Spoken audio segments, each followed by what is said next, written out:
Welcome, everybody, to the Tempest Radio and Podcast. I'm your host, and I'm joined today by two very special guests. I'm joined today by our principal, Miss Patan, and the former Klein ISD superintendent and the namesake of our school, Dr. Cain. How are you both doing this morning? Great. Very good. Thank you very much. I'm very glad to hear that. So, how was your morning, Dr. Cain? Terrific. Terrific? It's always good to get off to a good start, and the highlight being here at Klein Cain High School. I never found myself as a morning person. I probably hit the snooze about 10 times. Me either. Maybe I probably wake up at about 5 in the morning, then hit the snooze till about 5:30. Yeah, I feel you. You always got to budget that time into your schedule. Yeah. That's how my morning rolls out. I have several alarms set because I do the same thing. So. Well, I hope you guys got a good breakfast in because we have quite the conversation ahead of us. Okay. So first off, I was watching some video of a conference, some Klein ISD conference, where you were still superintendent of the district, and you were talking about your family in Illinois having another school. Yes, that was actually the dedication, be a year ago October, I believe, and my family goes back in southern Illinois to the early 1800s. Okay. And they established a farming community called the Cain community. And within that community, they had a school that was called the Cain School. And they had a church called the Cain Church. And when I was a small, just an elementary age student, my father would take me out to that area from time to time because he wanted to check on the school, which was abandoned, and the church, which was abandoned at that time. But he sort of was the groundskeeper from time to time out there. And so recently, a couple of years ago, I actually went back to that site. Now the school has been torn down, but the church was moved into the city of Harrisburg, Illinois, and is part of an historical museum area. Wow. But the graveyard, which was behind the church, is still there. And so some of those graves go back, as I said, to the early 1800s, and many of my ancestors are buried there. Wow, that's pretty crazy. So you grew up in southern Illinois, kind of in that area? When I was small and in elementary school, we lived there. And then when I was in junior high, we moved to the Chicago area, to a suburb, Evanston. So is that Illinois. where you kind of grew up to go up into high school and that sort of thing? Right. Junior high and high school, I went to Evanston schools. And then I still lived there when I was a student at the University of Illinois in Champaign-Urbana. My parents still lived there. And after graduation, I moved back downstate near where I had been born and started teaching and coaching basketball. Wow. So to bring it all back, how was Dr. Cain in high school? Because well, I can't wait to hear this. I had a wonderful high school experience. In fact, I was blessed from the time that I entered kindergarten with great teachers, great classmates. I always loved school. And that's probably the reason that I went into education, because I loved learning, I loved school. And wherever I was, it was just a great experience. That particular high school was a large high school. Evanston, Illinois, just had one high school at that time. Still do. But there were about 4,500 students in that high school. Wow. And that's quite it was a great experience. I played freshman football. I ran track and cross country, was involved in a lot of different activities there. Had a great time. It was a great experience. So you played sports? I did. I love sports. Still love to watch and play sports. He's an avid golfer. Well, I love golf. Right here in the Glenlock Golfing Club? I do play. I'm a member at Glenlock and Augusta Pines, and I play golf, and I run, and I bike, and enjoy walking. But I've always played all kinds of sports, whether it's basketball or football or baseball, racquetball, tennis, squash. We talked about fencing earlier. Learned how to fence while I was in college. Awesome. And it's just great. You said something that kind of stood out to me. So, like, I'm not sure if this kind of, I don't know how long the Promise to Purpose platform has been in Klein ISD. I don't know if it's either started with you or whoever was before you or with Dr. Champion, but it's all about like trying to inspire kids to try to figure out what they want to do and what what they're most interested in. Right. And you said that, at least I heard you mention that that's kind of where you found your passion from your enjoyment in education. So Yes. in high school, were you like, yeah, I want to go into education, or was it just kind of spontaneous and just?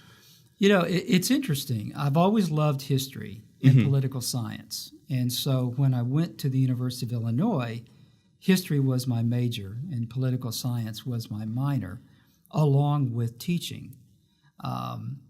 I had different paths that I could have traveled upon graduation. I was potentially headed to law school. And then I just made the decision that I really wanted to follow one of my early passions, which was education. And so... so was it something that started in like as an interest when you were younger and then kind of faded out and then it kind of... Well, I don't think it ever faded out, really. I had always admired the teachers in the classes that I took. And so when I graduated from Illinois, I just really followed that interest. And it absolutely turned out to be the best path that I could have ever followed. It's wonderful. Yeah. How did you find yourself in education? Were you inspired as a young child to pursue education? No, actually. I had total plans to become a doctor.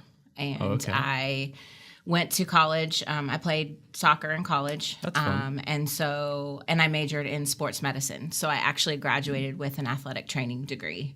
And my goal was to kind of take that and spiral it into orthopedic medicine.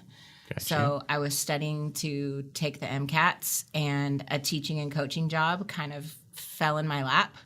And I had never set foot in a classroom before, ever. And I went for an interview, and they hired me. And so my first year of teaching, I worked full-time. So I was teaching full-time, coaching full-time, and going to school full-time to get my teaching certificate. Wow. And once I got into it, it was kind of like he said, you kind of just find your niche, and you realize that this is what you were meant to do. And so I used that sports medicine background, and I taught biology and anatomy and physiology and AP bio and all of that good stuff, and coached for a while, and then decided I wanted to get my master's and get my principal certification.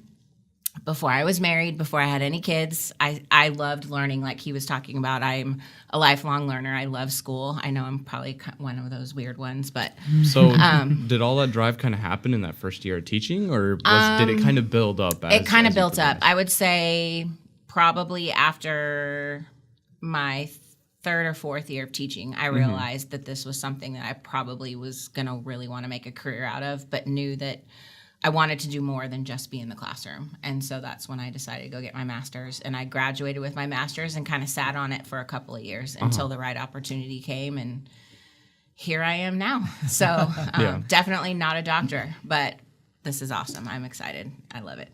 That's great. So as I'm not a time traveler, but I can assume that high school was pretty different, 20, 30, 40 years ago than it was now. And so as it's always changing, especially with like technology, just for example, the tablets we have at school and just this amazing studio we have, and there's just so much being put into school and it's forever changing.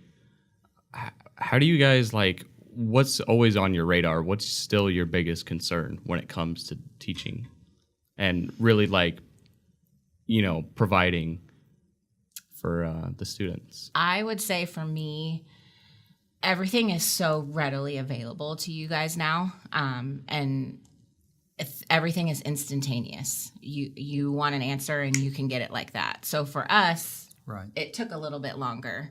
You had to do more research. You didn't have a cell phone at your fingertips to just Google something. And for me, that was the funnest part of education, was like the problem solving aspect of it and the journey.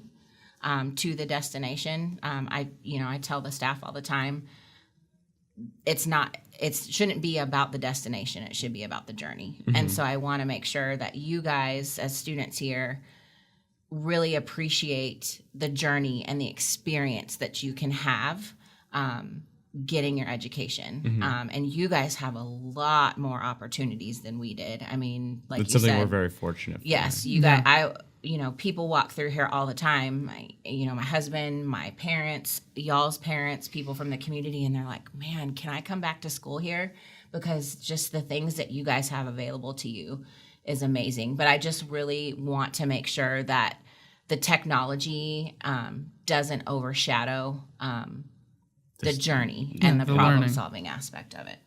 So does we have so much at the school, but maybe while you're principal here, or maybe when you were the superintendent, did it ever feel like you weren't giving enough? Or was there ever a time where you feel like, or you felt just restricted, or that the students weren't getting they weren't getting all of the benefits that the district provided? Was there ever that kind of I think as a superintendent, and I know that Ms. Pautan feels the same way as a high school principal, you're always looking to improve every single day. You're always looking to do more for students today than you did yesterday. You're always trying to reach higher and do greater things.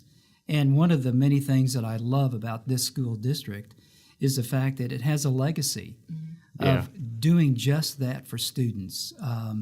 And you can go back as many years as you want, and that legacy is there of providing the very best for the students in Klein ISD. And I know that I speak for many, many people when I say that leadership in the school district is absolutely key. I mean, you want great leaders at every level. And I think Ms. Pautan exemplifies that. And you want teacher leaders as well, not just the administration, but you want teacher leaders to step in and do that kind of leadership as well. So when you have a quality staff of teachers and support staff, and when you have a quality administrative staff, you can do great things, and you're always pushing forward. And I think it's important to also make the point that we as the leaders shouldn't be the only ones wanting more. Like for me, and I hope that you guys can attest to it, I like to hear from you guys. I want to be involved with you guys, and I want you guys to tell me, we really want to try to do this, or we really, sorry. That's okay.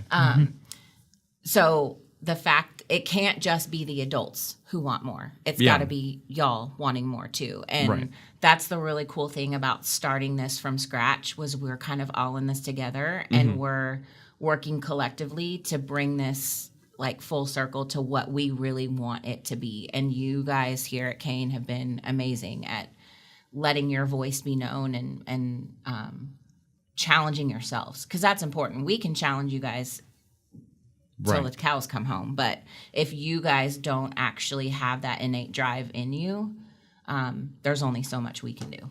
Well, to give a bit of an anecdote, I can testify that all of your guys' effort has, really pulled off and has inspired not just me, but a lot of other students, hundreds in the district. I was homeschooled up until freshman year, so I came into public school in Klein ISD freshman year at Klein Oak, and I was absolutely terrified. And I didn't think I was going to enjoy it, because I had a lot of public school friends, and they were always, but they weren't in this district actually, because I only moved here about 3 years ago.